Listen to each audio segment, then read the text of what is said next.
አንደኛ የሰላሙ ጉዳይ ነው። የሰላሙ ጉዳይ ስናነሳ ትልቅ ትርጉም ስላለበት ነው። ምክንያቱም ያለ ሰላም የምንሰራ ስራ አይኖርም። ስራ ከሰላም ጋር ነው መሄድ ያለበት።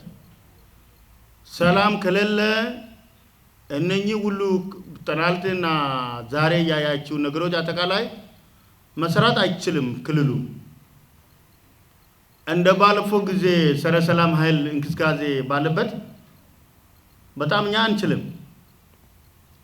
ምክንያቱም አይታችኋል፣ ስቴዲየም የተገነባ ግንባታ በጣም ትልቅ ግንባታ ነው። ብዙ ሰራተኛ ነው የሚገኝበት፣ እስከ ሌሊት የሚሰሩ ማለት ነው። እነኚህ ሰራተኞች ምቹ የሆነ የስራ ቦታ ካልተፈጠረ ይሄንን ስቴዲየም ያንን ደረጃ ላይ አይደርስም። በተመሳሳይ መልኩ ማሳሰቢያ አዳራጁ አይታችኋል፣ በጣም ትልቅ ስራ ከባድ ነው። ስለዚህ ሰላም ከሌለ ተረጋግቶ አይሰራም። ገሳውስም አይታችኋል፣ ትልቅ ስራ ነው። የአስፋልት ስራም አይታችኋል፣ ገና በጣም ትልቅ ስራ ነው። ስለዚህ እነኚህ ሁሉ ፕሮጀክቶች ሰላም ስላለ ነው የቻልነው።